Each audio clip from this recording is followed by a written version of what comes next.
আসসালামু আলাইকুম। আমি মুফাসসির হায়দার ভূঁইয়া। আমি এবছর IBMB 67 ব্যাচে চান্স পেয়েছি এবং দীর্ঘ 7 বছরের কর্মজীবনের পর আমি আমার MBAটি শুরু করছি ঢাকা ইউনিভার্সিটির IBA থেকে। আমি মূলত আমার প্রিপারেশনের সময়ের যে স্ট্রাগলগুলো এবং আমি আমার স্টোরিটা আপনাদের সাথে শেয়ার করতে চাই।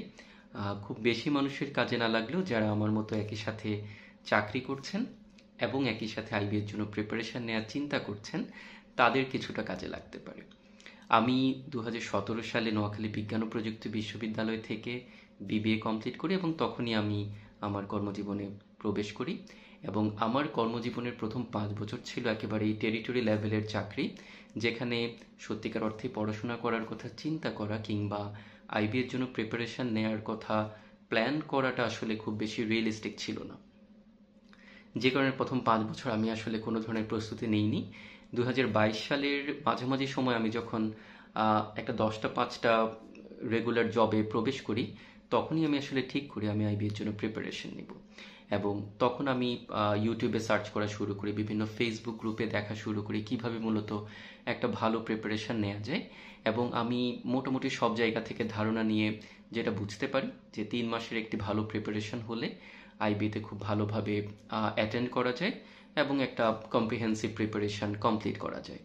কিন্তু আমি নিজে যখন নিতে গেলাম তখন আসলে দেখলাম আমার মতো যারা চাকরি করছেন এবং সারাদিনে হাইয়েস্ট 2 ঘন্টা সময় দিতে পারেন পড়াশোনার জন্য, তাদের জন্য আসলে 3 মাসের প্রিপারেশনটা সবার জন্য আসলে ফ্রুটফুল হয় না, আমার জন্য যেভাবে হয়নি। যে কারণে 2022 সালের যে এক্সামটি ছিল, অর্থাৎ 65th ব্যাচের যে এক্সামটি ছিল, সেই এক্সামে আমি অ্যাটেন্ড করিনি।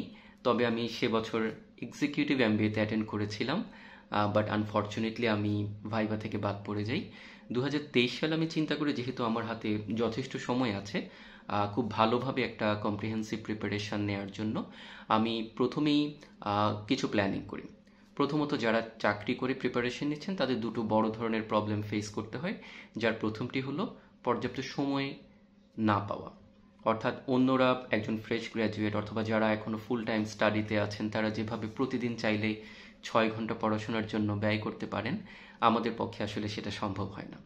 একই সাথে যেহেতু প্রফেশনাল লাইফে ওয়ার্কলোডটা কখনো বেশি থাকে কখনো কম থাকে, যে কারণে প্রিপারেশন শুরু করার পরেও সেটি একই গতিতে কন্টিনিউ করাটা অনেক ক্ষেত্রে টাফ হয়ে যায়। সো এই দুটো ব্যাপার মাথায় রেখে আমি যেটা প্ল্যান করি যে আমি যেহেতু প্রতিদিন 1 থেকে 1.5 ঘন্টা টেবিলে বসতে পারি, সেই সময়টাতে আমি শুধুমাত্র ম্যাথমেটিক্স দেখব এবং ইংলিশ এবং অ্যানালাইটিক্যাল আমি ডিসাইড করি আমি বিভিন্ন online source, PDF, laptop, mobile এবং আমি আমার ফ্রি টাইম যখন পাই অফিসে আসা যাওয়ার পথে বা অন্য যে কোনো ফ্রি টাইমে আমি সেগুলো কভার করার চেষ্টা করব। এবং এই বিষয়টি, এই প্ল্যানটি আমার খুব বেশি কাজে এসেছিল। আমি 2023 সালে 66 ব্যাচে যখন পরীক্ষা দিই, তখন আমার ইংলিশ এবং অ্যানালাইটিক্যালের প্রিপারেশন বেশ ভালো ছিল। ম্যাথমেটিক্সের প্রিপারেশন আমি যথেষ্ট ভালোভাবেই নেওয়ার চেষ্টা করেছিলাম। আমি মোটামুটি বেশ কয়েকটি কোচিং সেন্টারে ক্লাস করেছিলাম যেগুলো অনলাইন ক্লাস অফার করে, এবং স্টাডি অ্যাপে আমি সাবস্ক্রিপশন নিয়েছিলাম এবং আমি মোটামুটি চেষ্টা করেছি একটা ভালো প্রিপারেশন নিয়ে পরীক্ষাটা দিতে। কিন্তু এক্সাম হলে আমি যখন ম্যাথমেটিক্সের কোয়েশ্চেনটা দেখলাম তখন আমি বুঝতে পারলাম আমার আসলে ম্যাথমেটিক্সের প্রিপারেশনটা ভালো হয়নি।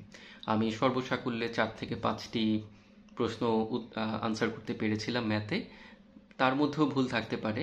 সো আলটিমেটলি আমি সে বছর চান্স পাইনি এবং আমি মোটামুটি বেশ কিছুটা হতাশ হয়েছিলাম, যেহেতু আমি 2023 সালে আসলে খুবই ভালোভাবে প্রিপারেশন নিয়েছিলাম। সো 2024 সালের প্রথম 2-1 মাস আমি আসলে ওভাবে পড়াশোনা করিনি এবং আমি পরবর্তীতে আরেকবার পরীক্ষা দিয়ে দেখব কিনা তাও আমি আসলে ডিসাইড করিনি। এর মধ্যে হঠাৎ করে আমি মাহমুদ ভাইয়ের একটা কোর্সের ওরিয়েন্টেশনের একটা ফেসবুক পোস্ট দেখি এবং আমি সেখানে অ্যাটেন্ড করার ডিসিশন নিই। এবং সেই ওরিয়েন্টেশন ক্লাসে আমি যা দেখলাম যে তিনি খুবই গোছানো ওয়েতে একটি 6 থেকে 7 মাসের প্রিপারেশনের টেকনিক বলে দিচ্ছেন এবং কিভাবে মূলত এই সময়টাতে স্টাডি কন্টিনিউ করা যায়, এবং তার ওভারঅল প্ল্যানটা আমার কাছে খুবই ভালো লেগেছিল। যেহেতু আমরা যারা চাকরি করি আমাদের একটা বড় সমস্যা হচ্ছে প্রতিদিন একটা নির্দিষ্ট সময়ে ক্লাস করাটা আমাদের পক্ষে আসলে সম্ভব হয় না। আমি নিজেও করে দেখেছি, এর আগে আমি কন্টিনিউ করতে পারিনি অনেক ক্ষেত্রেই, শুধুমাত্র আমি নিজে সময়টা মেলাতে না পেরে। সো আমার এখানে সর্বপ্রথম যে বিষয়টি ভালো লেগেছিল তা হচ্ছে প্রত্যেকটি ক্লাস রেকর্ডেড থাকা, এবং তার ক্লাসগুলো মূলত কিছুটা ডিফারেন্ট। এটা মূলত অনেকটা ইনস্ট্রাকটিভ ক্লাস, যেখানে তিনি মূলত ক্লাসে বলে দেন কিভাবে পড়তে হবে, এই ম্যাথসগুলো কিভাবে সলভ করতে হবে, এই ইংলিশগুলো, এই ভোকাবুলারিগুলো কিভাবে পড়তে হবে, এই অ্যানালাইটিক্যালগুলো কিভাবে সলভ করতে হবে, এবং আপনি আপনার নিজের সময়ে আম, সেই পড়াশোনাগুলো করে নিতে পারেন। যে কারণে আমি যখন নির্দিষ্ট সময় ক্লাস করতে পারতাম না, আমি রাত 11টা 12টা বাজে সেই ক্লাসগুলো দেখতাম এবং আমি চেষ্টা করতাম এই স্টাডিগুলো নিজে নিজে কমপ্লিট করে ফেলতে। সেই সাথে আরও একটি বিষয় যেটা আমার সবচেয়ে ভালো লেগেছিল তা হচ্ছে তার পিডিএফ শেয়ার করার যে প্রসেসটা। নর্মালি আমাকে যদি কেউ বলে যে 800 পেজের একটা পিডিএফ কপি দিয়ে বলে যে ভাই এটা শেষ করেন, আমার পক্ষে আসলে সেটা শেষ করা সম্ভব হবে না, কারণ এত বড় সিলেবাস, এত এত বেশি পড়া আসলে ওই সময়টা মেনটেন করা, ম্যানেজ করা খুবই টাফ। বাট মাহমুদ ভাই যেটা করতেন, শুধুমাত্র 20 পেজ অথবা 30 পেজ অথবা 15 পেজ, শুধুমাত্র যা আমাদের লাগতো শুধুমাত্র সেই ততটুকুই পিডিএফ আমাদেরকে প্রোভাইড করতেন। যার ফলে আমার কাছে এই ব্যাপারগুলো খুবই অ্যাচিভেবল মনে হতো। সেই ছোট ছোট পিডিএফগুলো আমি খুব কুইকলি শেষ করতে পারতাম। সেটা কঠিন হোক অথবা ষষ্ঠ শ্রেণী থেকে দশম শ্রেণীর যে বেসিক ম্যাথ হোক, তিনি যাই প্রোভাইড করতেন খুবই কনসাইজ ফরম্যাটে, শুধুমাত্র যেগুলো প্রয়োজনীয়, এমনকি যেগুলো খুব বেশি লেস ইম্পর্টেন্ট সেগুলো তিনি আমাদেরকে প্রোভাইড করতেন না। সো এই বিষয়টি আমার কাছে খুবই ভালো লেগেছে। সো মাহমুদ ভাইয়ের এই কোর্সটাতে থাকার ফলে আমার কয়েকটি লাভ হয়েছে, যার মধ্যে একটি হচ্ছে অবশ্যই এই দীর্ঘ সময়ে প্রিপারেশনটা ধরে রাখা, যেটা হয়তো বা দীর্ঘ সময় প্রিপারেশনের সবচেয়ে বড় সমস্যা হচ্ছে মোটিভেশন ধরে রাখতে না পারা।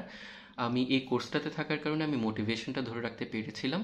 সেটা অবশ্যই প্রতিনিয়ত মাহমুদ ভাইয়ের পোস্ট, গ্রুপে বিভিন্ন মেসেজ এবং হোয়াটসঅ্যাপের মেসেজগুলো পাওয়ার কারণে। একই সাথে আমার যে পিয়ার গ্রুপটা ছিল তারাও যখন বিভিন্ন কোয়েশ্চেনের সলিউশনের জন্য গ্রুপে পোস্ট করতেন, হোয়াটসঅ্যাপে আস্ক করতেন, এই বিষয়গুলো আসলে ডিমোটিভেটেড হয়ে যাওয়ার পরেও কিংবা একটা স্টাডি গ্যাপ তৈরি হওয়ার পরেও আবার ফেরত আসতে আসলে খুব বেশি হেল্পফুল ছিল। আমরা যখন পরীক্ষা মোটামুটি চলে আসে তখন মাহমুদ ভাই পুরোটা সময় বলছিলেন, বাট তখন মূলত আমরা প্ল্যান করেছিলাম কিভাবে আমরা এক্সামটা দিব। আমার প্রথম একটা ধারণা ছিল যেহেতু এটা একটা কম্পিটিটিভ এক্সাম, সেই হিসেবে সবচেয়ে সর্বোচ্চ মার্ক পাওয়ার চেষ্টা করতে হবে। বাট এবছর আমি একটু ডিফারেন্টলি পরীক্ষা দিই। মাহমুদ ভাই বলছিলেন যে প্রত্যেকের স্ট্রেংথ এবং উইকনেসের উপর বেস করে কোন টপিক থেকে বেশি নাম্বার তুলতে চাই এবং কোন টপিকে শুধুমাত্র কাটমার্ক তুলতে চাই, সেভাবে প্ল্যান করতে। আমি দেখেছিলাম বিভিন্ন সময়ে অনলাইন, পিডিএফ, ল্যাপটপ, মোবাইল থেকে পড়ে আমার ইংলিশের প্রিপারেশন খুবই ভালো হয়েছে, অ্যানালাইটিক্যালের প্রিপারেশন খুবই ভালো হয়েছে, এবং ম্যাথমেটিক্সের প্রিপারেশন ভালো হলেও যেহেতু আমার গত বছর আমি ম্যাথমেটিক্সে ধাক্কা খেয়েছিলাম, আমি ঠিক করে আমি ম্যাথমেটিক্সে শুধুমাত্র 10 আনসার করব, এবং বাকি যে নাম্বারগুলো আমার প্রয়োজন তা আমি চেষ্টা করব ইংলিশ এবং অ্যানালাইটিক্যাল থেকে কভার করার।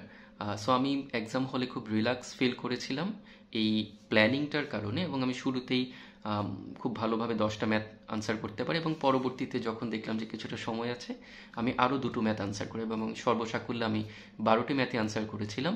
এবং ইংলিশ এবং অ্যানালাইটিক্যাল এই দুটো সেকশন আমার মোটামুটি ভালো হয়েছিল, যেহেতু আমার প্রিপারেশনটা বেশ ভালোই ছিল। ভাইবার ক্ষেত্রে আমার যেহেতু 7 বছরের একটা স্টাডি গ্যাপ ছিল, আমার সবচেয়ে বড় ভয়ের জায়গাটা ছিল, আমার ধারণা ছিল তারা আমাকে এই বিষয়ে সবচেয়ে বেশি প্রশ্ন করবেন এবং আমাকে আটকানোর চেষ্টা করবেন, এবং আমাকে খুব ভালো একটা আউটস্ট্যান্ডিং পারফরমেন্স করে আসলে চান্স পেতে হবে। বাট আমি যেটা দেখলাম তারা এই ব্যাপারটা তাদেরকে আসলে একেবারেই বদার করেনি, এবং তারা খুব ফ্রেন্ডলি অ্যান্ড অ্যামিকেবল ওয়েতে আমার সাথে কথা বলছিলেন এবং আমাকে জিজ্ঞেস করছিলেন আমি প্রফেশনাল লাইফে কি কি করেছি। আমার বিবিএ যেহেতু ছিল ম্যানেজমেন্টে, আমি ম্যানেজমেন্টের কোন কোন থিওরিটিক্যাল নলেজে আমি আমার প্রফেশনাল লাইফে কাজে লাগিয়েছি, এবং ওভারঅল এই যে 7 বছরের পর আমি আসছি এমবিএ করতে, এই বিষয়ে তারা আমাকে একটি প্রশ্নও করেনি। এবং আমার কাছে মনে হয়েছিল এই ব্যাপারটি তাদের কাছে স্বাভাবিক যে রেগুলার এমবিএর পার্ট টাইম সেগমেন্টে যারা আমার মতো চাকরি করছেন এবং চাকরির পাশাপাশি এমবিএ করতে চান তাদের জন্য আসলে সাজানো হয়েছে। এবং সত্যিকার অর্থেই আমি আমার ভাইভাতে এই বিষয়ে কোনো ধরনের সমস্যা ফেস করিনি এবং আমি খুব লাইভলি ভাইভাটাতে অ্যাটেন্ড করেছিলাম এবং আমার ভাইভাটা খুবই ভালো হয়েছিল। সো আমি আমার মতো যারা আছেন, চাকরি করছেন, আইবি এর জন্য প্ল্যান করছেন অথবা এখনো প্ল্যান করেননি, আহ, তাদের জন্য আসলে মাহমুদ ভাইয়ের কোর্সটা খুবই ভালো একটা অপশন হতে পারে। যেহেতু আমাদেরকে একটু ডিফারেন্টলি প্ল্যান করতে হয়, এই প্ল্যানটা আসলে মাহমুদ ভাই অনেকটাই করে দেন। আমার কাছে যেটা মনে হয়েছে, আমি তাদেরকে রেকমেন্ড করবো আপনারা অ্যাটলিস্ট 3 মাসের প্ল্যান না করে অন্তত 6-7 মাসের একটি প্ল্যান করেন। মাহমুদ ভাইয়ের লং কোর্স থাকে, তার বিভিন্ন কোর্স থাকে। আপনারা যে কোর্সটা আপনাদের জন্য বেটার মনে হয়, সময় আপনারা যেভাবে ম্যানেজ করতে পারেন, সেটাতে অ্যাটেন্ড করার চেষ্টা করেন। এবং তার কোর্সের ব্যাপারে ধারণা পাওয়াটা খুবই সহজ। আপনারা তার ইউটিউব চ্যানেলে গেলে সেখানে অনেকগুলো ভিডিও আছে, সেখান থেকে আপনারা দেখতে পারবেন তিনি কিভাবে মূলত ক্লাসগুলো করান, কিভাবে তিনি ইনস্ট্রাকশনগুলো দিয়ে দেন। এবং তিনি একটা কথা সবসময় বলতেন যে আমার কোর্সটা খুবই গোছানো হবে। এটা একটা খুবই সত্যি কথা, যে তিনি আসলে সবকিছু গুছিয়ে দেবেন। আপনাকে বাইরে থেকে কোনো পিডিএফ সার্চ করতে হবে না, কোনো ইউটিউবের লিঙ্ক সার্চ করতে হবে না। আপনার একেবারে ম্যাথমেটিক্সের বেসিক থেকে শুরু করে ইংলিশের একেবারে খুবই টাফ লেয়ারের যে কোয়েশ্চেনগুলো এবং যা কিছুই আপনার পড়ার প্রয়োজন হবে সব কিছুই তিনি আপনাকে প্রোভাইড করবে। আপনি যদি এই কোর্সটাতে অ্যাটেন্ড করেন, আপনার কাজ হবে শুধুমাত্র সেই রিসোর্সগুলো থেকে নিয়মিত পড়াশোনা করা এবং প্রপারলি প্রিপারেশন নেওয়া। আমার কাছে মনে হয় যারা আমার সাথে পিয়ার গ্রুপের মধ্যে যারা এই বছর চান্স পেয়েছে এবং যারা চান্স পায়নি, তারাও এই বিষয়টা সাথে একমত হবে যে তিনি খুবই গোছানোভাবে ম্যাটেরিয়ালগুলো প্রোভাইড করেন। এবং আমাদের মতো প্রফেশনালরা যারা প্রতিদিন একটা নির্দিষ্ট সময়ে পড়াশোনার জন্য সময় বের করতে পারেন না, তাদের জন্য এটা আসলে খুবই হেল্পফুল। সো আমি সবাইকে রেকমেন্ড করব যারা আমার মতো আছেন, তারা মাহমুদ ভাইয়ের কোর্সটাতে অ্যাটেন্ড করে দেখতে পারেন। আমার ধারণা আপনাদেরও অনেকটাই কাজে লাগবে আইবির প্রিপারেশনের জন্য এবং ওভারঅল আইবিএতে একটা এমবিএ করে আপনার ক্যারিয়ারটা আরও বেটার জায়গায় নিয়ে যেতে হেল্প করবে। সবাইকে অসংখ্য ধন্যবাদ।